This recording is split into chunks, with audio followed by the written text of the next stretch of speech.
Noi ne facem treaba pe scenă și în afară. Ne vezi și la Atomic și la urmărire generală. Am zis odată pe lună să ducem o viață bună. Suntem toți împreună când familia se adună. Am zis odată pe lună să ducem o viață bună. Suntem toți împreună când familia se adună.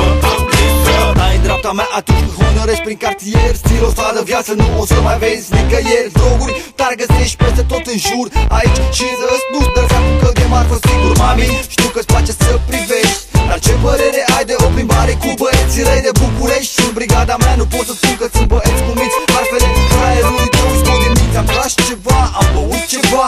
Ce pula mea critică fraierii ca tine. Viața mea e viață bună, așa cum știm noi că trebuie să fie. Nu cum spun alții că ar fi bine să fie. Ce am face noi fără muzica asta? Fără vagabond, stradă, viață bună de acasă. Fără șampanie băută în cartier la volan. Fără viață bună trăită an de an.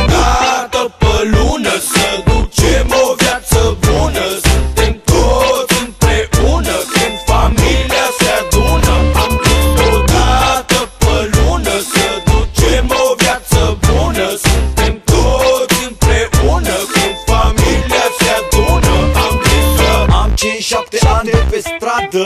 Scopul declarat e să facem bani grămadă. Fără suferință și jumătăți de măsură. Fără băieții care cântă cu chef de pulă. Ce am învățat pe stradă a fost de folos. Lumea showbiz-ului e un loc periculos. Stilul vagabonților din stradă în studio. Din studio e problemă la radio.